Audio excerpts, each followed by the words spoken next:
모르는 상태로 읽는 게 낫죠. 그렇죠.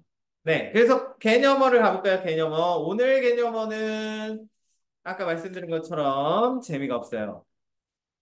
그래서 35페이지를 하는 거네요. 자, 그럼 개념어는 오늘 소설의 개념인데, 소설 개념은 일단 소설을 어떻게 읽느냐, 그거부터 얘기해 드릴게요.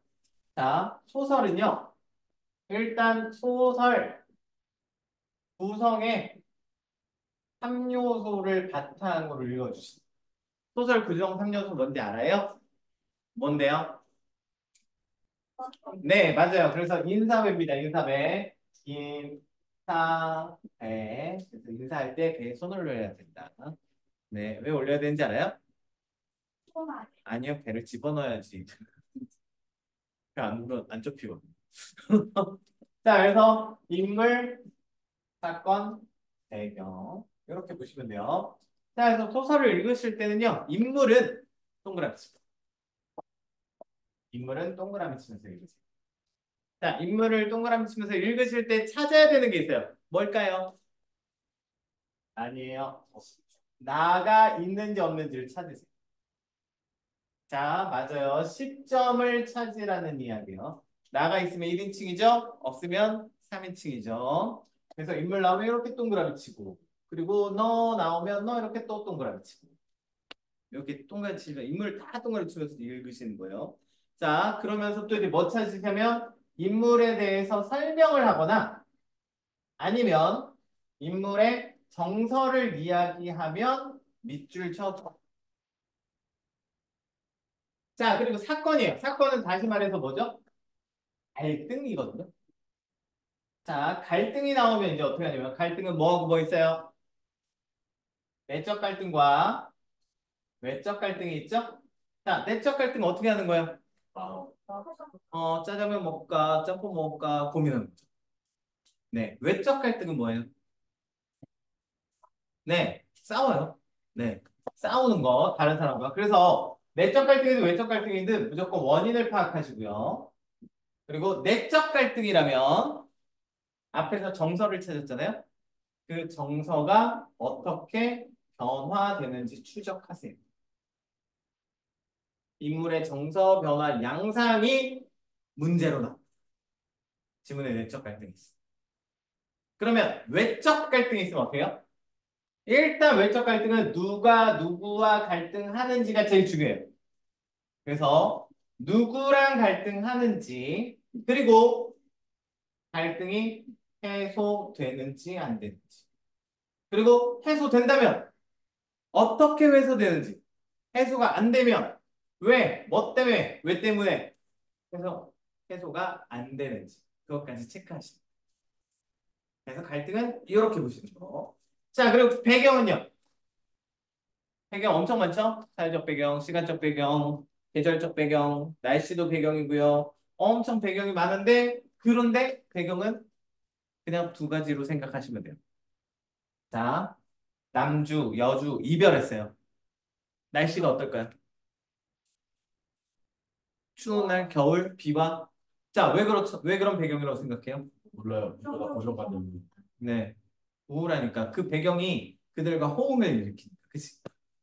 자, 그런데 맑은 날에 이별할 수도 있지 않을까요? 네, 햇빛 쨍쨍, 맑은 유원지에서 이별했어요. 그게 더 슬프지 않나요? 여기도 커플, 저기도 커플, 여기도 커플. 근데 나는 헤어졌어. 더 슬프겠죠.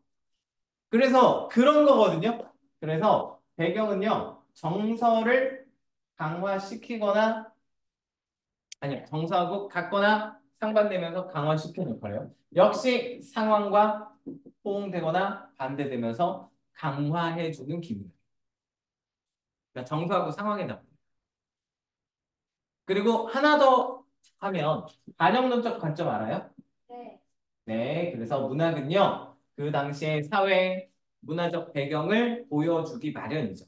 그래서 반영론적 관점으로 깔아서 그걸 설명하는 경우도 있어요. 그거 체크하시면 돼요. 그래서 이렇게 인물, 사건, 배경 위주로 읽어가시는 거예요. 자, 그런데 이제 여기 우리 교재로 들어가시면 처음에 이제 대화가 나오거든요. 자, 그러면 대화가 나올 때는 뭐를 신경 써야 될까요? 네, 그래서 현대소설은 별로 문제가 안 돼요. 우리가 읽으면 그냥 이해되거든요. 근데 현대소설은 그냥 읽어가시면 되는데, 그러면 고전소설은 어떻게 하나요? 이 고전소설. 네, 다운표도 있어요. 근데 고전소설은 잘 안 읽어져요. 그죠? 우리가 모의고사 풀 때 보시면. 근데 이 잘 안 읽어지는 이유가 뭐예요? 말이 어려워요.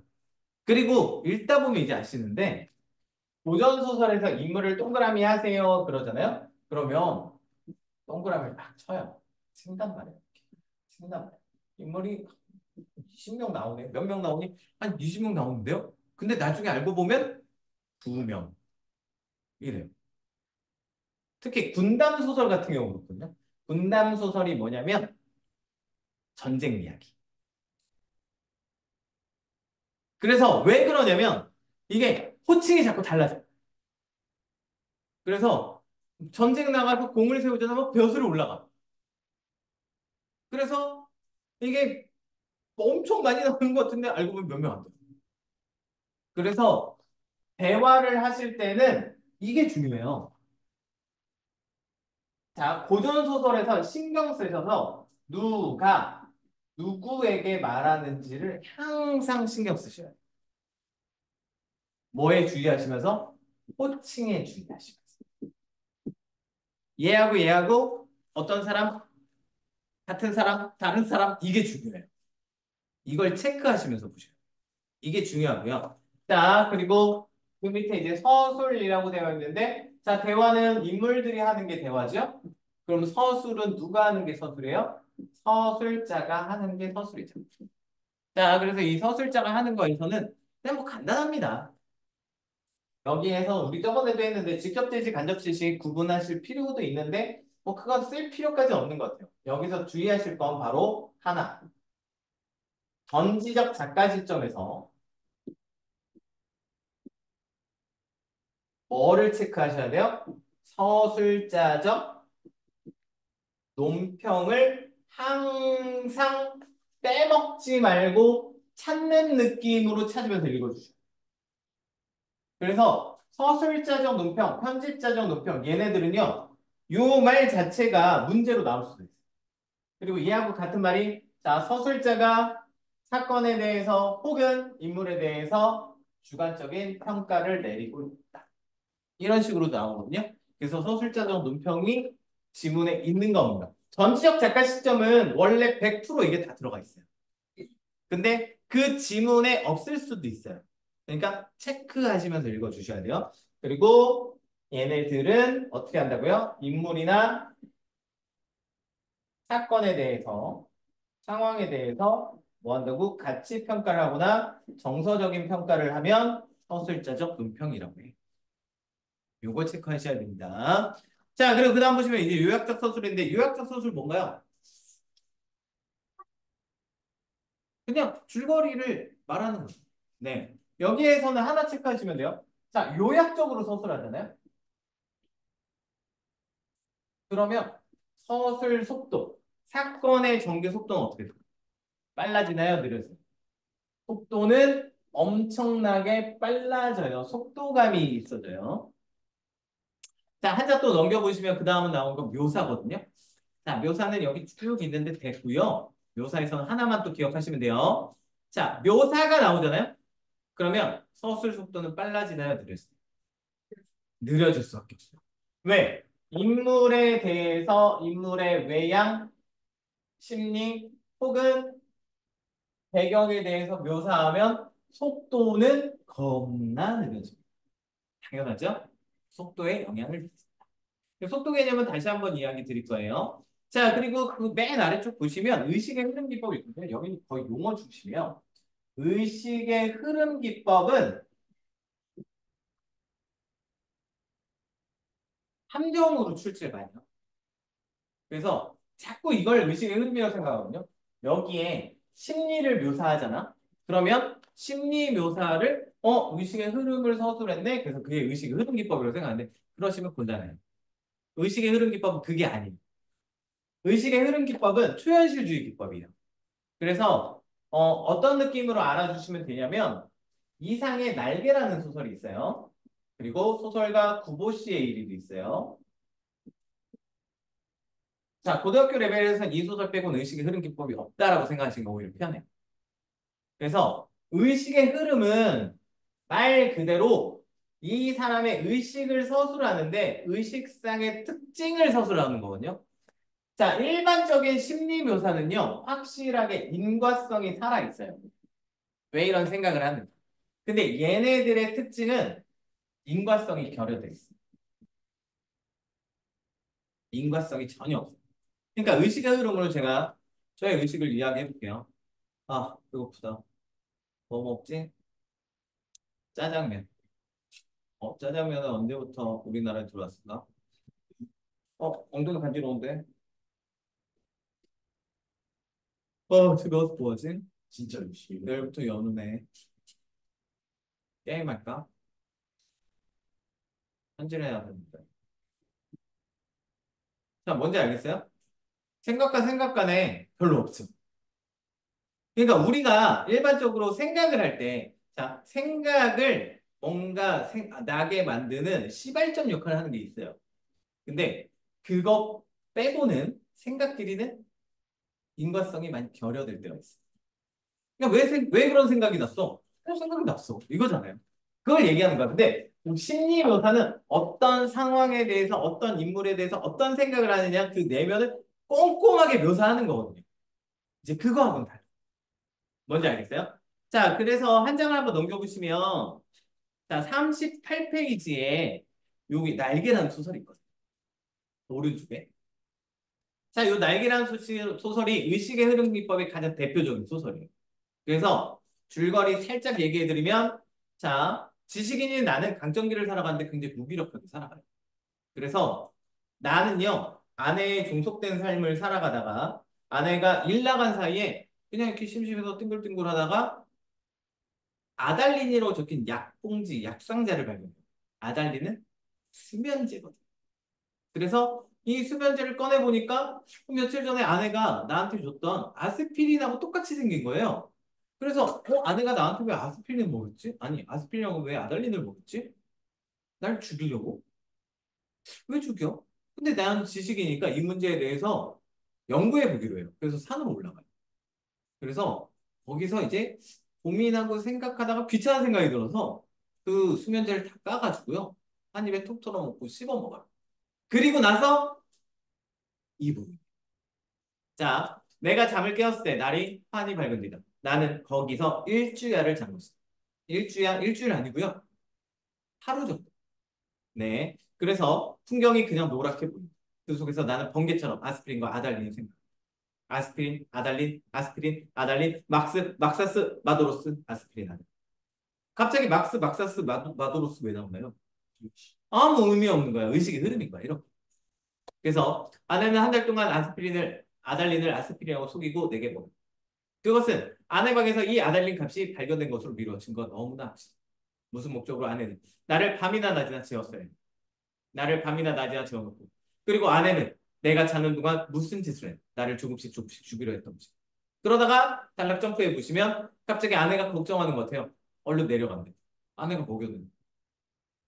자, 이런 식으로 서술하는 거거든요. 이게 의식의 흐름 기법. 자, 이런 식으로 생각해 주시면 됩니다. 그래서 의식의 흐름 기법은 내면의 묘사하고는 완전 달라요. 주되게 의식의 흐름만으로 이야기를 하는 거예요. 자, 그럼 39페이지 가보시면 또 이제 문체가 나오는데 이 문체는요, 사실은 좀 의미가 없어요, 요즘. 왜냐하면 옛날에는 간결체, 만연체 이렇게 하면서 좀 물어보기도 했었거든요. 근데 일단은 출제가 안 됩니다. 근데 이 간결체, 만연체가 그냥 뭔지만 아시면 돼요. 간결체는 말 그대로 문장을 짧고 간결하고 짧게. 그래서 그 아래쪽에 보시면 사람들은 아버지를 난쟁이라고 불렀다. 사람들은 옳게 보았다. 문장이 되게 짧죠? 이렇게 간결체. 자, 그러면 어떤 느낌이 들어요? 딱딱하고 그리고 서술 속도가 뭔가 빨라지는 느낌이 들어요. 그럼 만연체는 뭐예요? 만연체는. 그 반대예요. 꾸며주는 수식하는 것들이 많으면 그럼 어떤 느낌 들죠? 부드러운 느낌. 대신 호흡은 속도는 느려지겠지.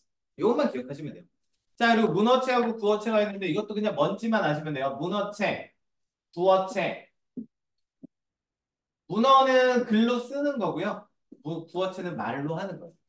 근데 옛날에는 문어체하고 구어체가 확실히 구분됐어요. 왜냐면 말과 글이 일치하지 않았죠. 근데 현대 사회는 구어체와 문어체가 일치해요. 생각하듯이 말하고요. 말하듯이 써요.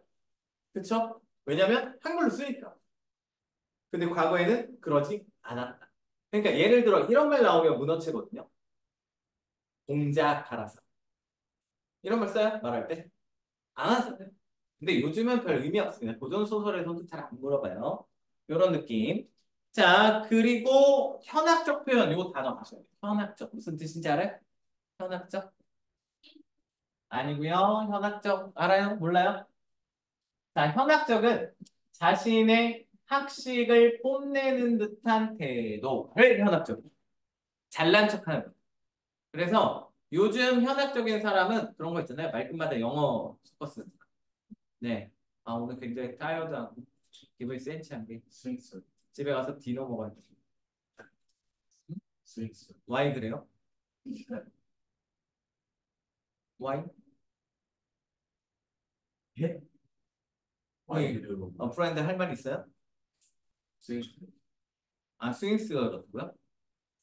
네. 전충조가 누가 그런 맞아요? 그래서 그런 사람들.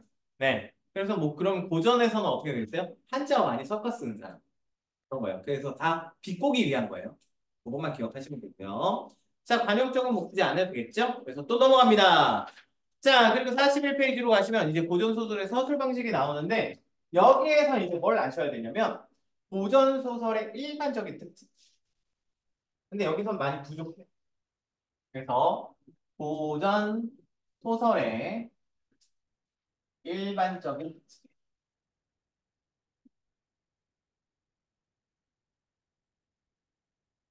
자, 고전 소설은 어떤 일반성을 지니는지 알아요? 여기 첫 번째 나와 있네요. 정기성을 지니.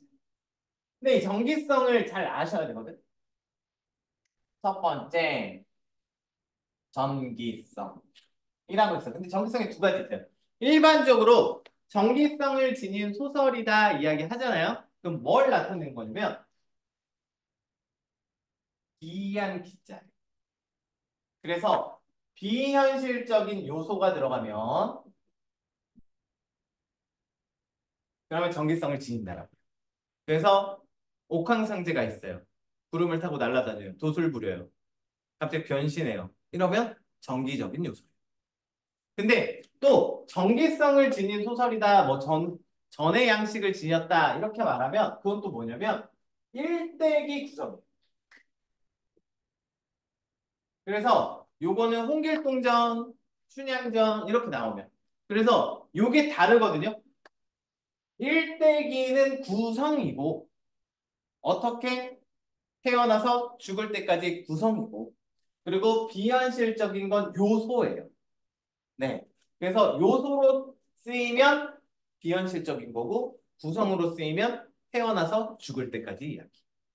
요거. 자, 그리고 두 번째 그 밑에 뭐라고 있죠? 사건은 항상 우연적으로 일어나. 우연성. 우연성 뭐 얘기할 게 없습니다. 자, 현대소설하고 가장 차이 나는 부분이에요. 현대소설은 굉장히 짜여진 판에서 돌아가요. 하지만 여기에서 우연적. 그래서 어떤 사람이 길을 가다가 저기 저 집은 뭐 하는 집이요? 그러면 모를 수도 있잖아요. 아니 왜 물어봐요? 당신은 누구예요? 저도 처음인데요. 할 수 있잖아. 근데 다 알아요. 아, 저 집은 어떤 집이에요? 이렇게 얘기해줘요. 고전 소설의 특징, 우연적이에요. 맞나요? 춘향이하고 이몽룡이 어떻게 만났죠? 갑자기 만났어. 우연히 가다가 그네를 타고 있어. 봤어. 네. 한 1분만 늦었으면 못 봤을 수도 있는데. 하필이면 그때. 이렇게 되는 거거든요. 자, 그리고 세 번째는 자, 시점은 어떤 시점을? 선지적 작가 시점이 일반적. 자, 그리고 네 번째 주제는 어떤가요? 권선징. 무슨 얘기죠? 착한 일은 권하고 나쁜 사람은 벌을 받고. 자, 그리고 다섯 번째요. 인물은 어떤 인물이 등장하나요? 능력이 출중하고 얼굴은 잘생기고 그리고 머리는 똑똑하고 얼굴은 예쁘고 잘생기고. 한번 해줘. 그래서 그걸 제자가인형 인물이라고 해요. 그래서 제자가인형 인물이 뭐냐면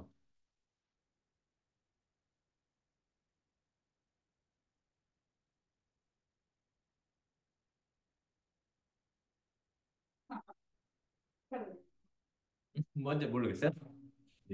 네, 몰라도 돼요. 자, 그래서 제자가인형 인물이 등장하고요. 그 다음에 여섯 번째 결말은 어떻죠? 좋아요. 네, 행복한 결말, 행렬을 쓸게요. 이렇게 끝나요. 그러니까 일반성을 왜 알아야 되냐면, 봐요. 일단 왜 고전소설은 정기성을 지니까요? 다양한 분위기가. 그러니까 현실의 문제를 해결하기 위해서 초월적인 세계의 힘을 빌려오는 거예요. 근데 이제 조선 후기가 되잖아요? 그러면 이 정기적인 요소가 점점 사라지기 시작해요. 왜 그러냐면 실학사상이 대두되면서 실증이 중요해집니다. 그래서 정기적인 요소가 점점 배제가 돼요. 그러면 그걸 물어봐요. 문제 출제가 돼요. 자, 그러면 시점은요? 전제와 착한 시점 아닌 거 있을 수 있을까요? 있어요. 그게 운영전이라는 소설이거든요. 그 소설이 출제되면 꼭 시점 문제가 나와요. 자, 그리고 주제가 권선징악이 아닌 소설 있을까요? 있겠죠. 네. 대부분 송사소설들이 그렇거든요. 송사소설, 법정 이야기. 뇌물을 먹여서 잘못된 판결을 내요. 그럼 어떻게 돼요? 비판하려는 거죠. 자, 그럼 인물도 제자가 인형 인물 안 나오는 거 있을까요? 우리 저번에 했어요. 그 박지원의 광문자전 기억나요? 몇 페이지에 있었냐면 34페이지에 있어요. 근데 안타깝게도 인물 유형이 보여지진 않거든요. 이 광문자전이 제가 기억나요? 인물이 얼굴 빠았어요. 거지예요. 왜 이런 인물 등장시키나요? 자, 거지고 얼굴 빠았는데 사람들한테 추앙을 받아요. 근데 양반 너희들은 멀쩡하게 생기고 돈도 많고 이런데 얘보다 못하다라는 거예요. 비판하기 위한. 자, 그럼 결말은 행복한 결말이 아닌 거 있을까요? 네. 여러분 배웠잖아요. 그거 말고 춘향전 행복한 결말이요. 최초의 소설이 뭐죠? 홍지파치 최초의 소설이에요? 최초의 소설 안 배웠어요? 만복사 젖보기 배우지 않았나요? 네. 왜냐면 교재를 제가 만들었거든요. 그래서 거기에 보시면 걔가 금오신화에 실려 있는 거거든요. 이 금오신화가 누가 썼냐면 나? 김시습이 썼어요. 김시습이 어느 때 사람이냐면 네, 세조 때 사람. 세조 단종입니다. 네. 자, 그래서 이때 뭐였어요? 세조가 왕위 상태를 했잖아요. 그 사회적 분위기가 개판났어요. 근데 여기서 행복한 결말 내릴 수 없는 거죠. 이런 식으로. 이것도 항상 물어봐요.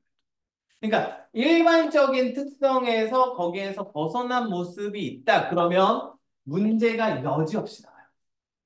그래서 일반성을 알고 계셔야 돼요. 읽으시면서 어떤 부분이 나와요. 자, 그리고 그 아래쪽에 보시면 뭐 풍자, 해약 이건 저번에 설명했고요.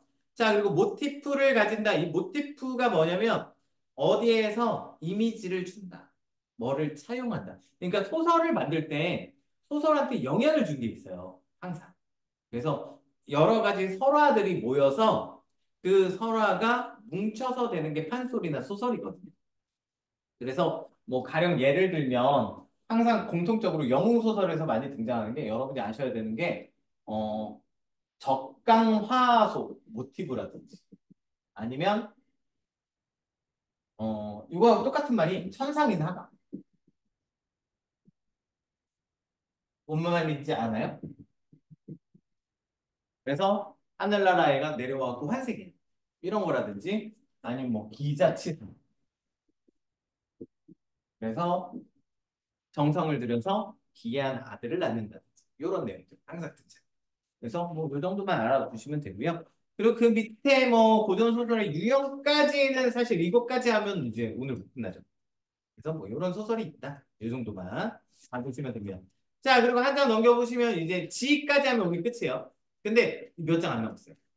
자, 인물 그리고 배경 소재인데 인물은 아까 말씀드렸죠. 인물은 동그라미에서 치면서 읽어라. 자, 그리고 사실 이거는 요즘은 별로 안 써먹는데 인물의 유형도 알아주시면 좋거든요. 자, 인물의 유형은 어떻게 들어가냐? 그러면 주동인물이 있고요. 반동인물이 있고요. 아니요. 처음부터 할게요. 중심인물이 있고요. 주변인물이 있고요.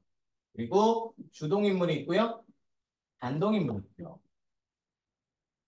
그리고 뭐 할까?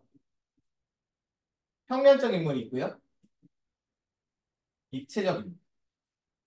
그리고 전형적 인물이 있고요. 개성적 인물.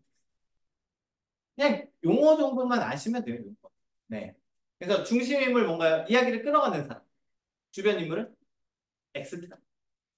자, 그리고 주동 인물, 반동 인물은 뭐죠? 주동 인물은 주인공. 그러니까 대부분 이 주동 인물 뒤에 전지적 작가, 서술자가 숨어 있는 경우가 많아요. 그리고 이 주동 인물이 1인칭 주인공인 경우에는 서술자겠죠. 그리고 1인칭 관찰자면 이 주동 인물을 통해서 서술해. 전지적 작가 시점도 역시 주동 인물을 통해서 서술하겠죠. 자, 그러면 반동 인물은 뭐냐면 이 주동 인물과 갈등을 일으킵니다. 그래서 이게 서술자가 이야기한 초점 인물이 될 확률이 굉장히 높아요. 그리고 평면적 인물, 입체적 인물은 뭘로 나누는 거냐면 성격 변화가 없으면 평면적 인물. 그럼 입체적 인물은 뭔가요? 가치관이나 성격이 변화하면 입체적. 말하면서 쓰기 힘들어요. 자, 그래서 여기서 기억하실 건 요거예요. 써먹는 방법은 요거. 자, 평면적 인물은 대부분 고전 소설에 등장. 근데 고전 소설은 다 평면적 인물이에요. 그러니까 되게 쉬워요. 왠지 알아요? 서술자가 얘에 대해서 유혹하잖아요. 부정적으로 얘기했잖아. 그럼 볼 필요 없어요. 그냥 부정적 나쁜 놈. 뭔지 알겠나요? 자, 그리고 전형적 인물, 개성적 인물, 그리고 고전 소설도 일반적으로 다 전형적 인물이 등장하거든요. 그럼 이것도 무슨 얘기냐면 예를 들어 암행어사를 떠올려봐요. 얼굴 어떻게 생겼죠? 잘생겼어요. 근데 복장은 어때요? 허름해요. 다 떨어지는 옷을 입고 있어요. 자, 그리고 성격은 어떨까요? 아, 좋아요. 근데 뭐 좋겠죠. 뭔가 정의롭고, 뭔가 그래도 음흉한 성격은 좀 있고, 이렇겠죠. 자, 그래서 어떤 인물을 딱 떠올렸을 때 머릿속에 드는 그 생각들, 그게 전형적이에요. 근데 이런 암행어사 있을 수 있지 않아요? 얼굴 싸고, 그리고 백마 타고 다니는 그런 암행어사. 항상 백마 타고 다녀요. 그러면서 이제 부패한 권력과 결탁해서 막 뒷돈 받고 이런 암행어사 있을 수 있죠. 뭔지 알겠어요? 그렇게 전형성을 비틀면 개성적인. 자, 그러니까 고전 소설에는 이렇게 평면적 인물과 전형적 인물 이렇게 나온다. 이것만 기억해 주시면. 그러니까 인물이 앞과 뒤가 똑같아. 처음부터 끝까지 나쁜 놈, 착한 놈. 이렇게 연결돼. 자, 그리고 여기 됐고 넘어가고요. 이제 하나밖에 안 남았어요. 자, 그리고 45페이지 쪽으로 가시면 인물의 성격 제시 방법이 있거든요. 성격 제시 방법은 제가 한번 지난주에 해드렸어요. 근데 여기에서 이제 플러스 하는 내용까지 이제 말씀드리면 됩니다. 자, 인물의 성격 제시 방법은 뭐하고 뭐가 있다고 했죠? 직접 제시와 간접 제시가 있다고 했어요. 자, 직접 제시 어떻게 하는 거예요? 자, 서술자가 콕 집어서 말해줘요. 착하다, 우유부단하다, 못됐다, 싸가지 없다. 그래서 말해주기라고 한다. 자, 그리고 간접 제시는 어떻게 하는 거야? 뭘 통해서 보여주나요?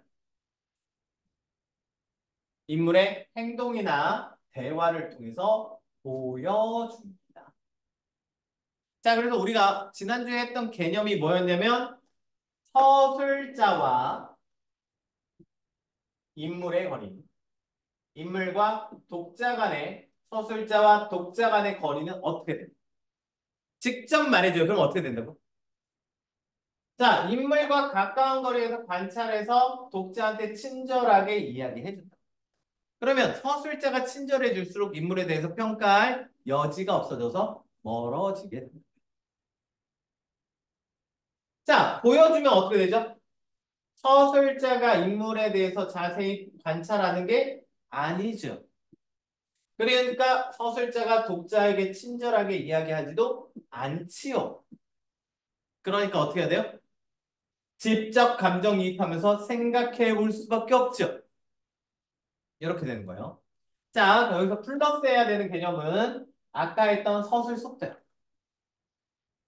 어떤 게 서술 속도 빨라지죠? 직접 제시가 빨라집니까? 간접 제시가 빨라집니까? 직접 제시가 빨라져. 얘는 서술 속도가 굉장히 빨라질 수밖에 없어요. 왜요? 우유부단해요. 제 우유부단해. 그럼 끝이야. 근데 간접 제시는 어떻게 해야 돼요? 우유부단한 상황을 제시해야 돼. 우유부단한 인물의 대사가 나와야 돼. 그러니까 서술 속도는 느려질 수밖에 없다. 이렇게 됩니다. 자, 그래서 간접 제시, 직접 제시를 할 수 있는지 봅시다. 자, 그래서 한 장 넘겨보시면 46페이지에 자, 1번, 3번, 4번, 6번 이렇게 해볼까요?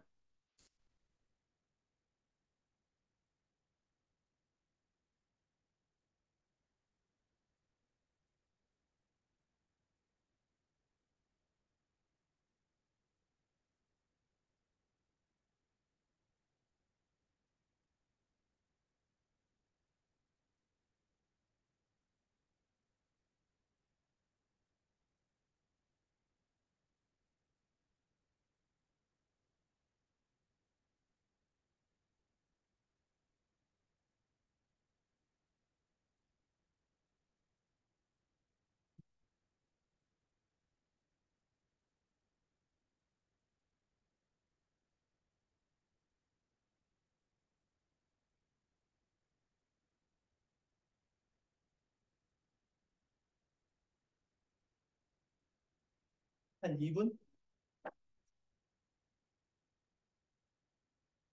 1번. 1번, 3번, 4번, 6번. 다 했나요? 오케이, 해볼게요. 자, 윗글에서 논리의 말투의 성격이 간접적으로 제시되고 있나요? 자, 어쨌든 대사를 통해서 이야기하고 있죠. 그리고 화를 내고 있죠. 자, 그러니까 간접적이겠죠. 그리고 3번이요. 말하기 기법인가요? 아니죠. 간접 제시는 보여주기로. 됐나요? 자, 넘어가 주시면 자, 4번이요. 양반의 성격을 서술자가 얘기해주고 있나요? 자, 이 양반은 어질고 여기서 끝났죠. 어질다. 그러니까 직접 제시하죠. 자, 그리고 6번에 이게 운영전이 어떻게 보셨는지 몰랐는데 아까 말씀드렸던 1인칭 시점의 고전수. 자, 그래서 작품 밖의 서술자 아니죠. 작품 내부의 서술자. 2인칭 서술자. 그리고 성격을 직접 제시하나요? 상황으로 얘기하죠. 간접 제시. 됐나요? 이런 식으로 찾아내실 수 있어야 돼요. 자, 그리고 배경은 제가 아까 말씀드렸던 것처럼 이런 다양한 배경이 있지만 어떻게 하면 된다고요? 정서와 상황하고 엮어서. 그리고 사실은 반영론적 관점으로 문제가 나오면 보기에서 주어져요. 그래서 상황하고 정서 정도만 체크해 주시면 돼요. 자, 그리고 넘겨보시면 48페이지까지 한번 혼자서 해보시면 돼요. 자, 그래서 개념어까지 여기서 끝!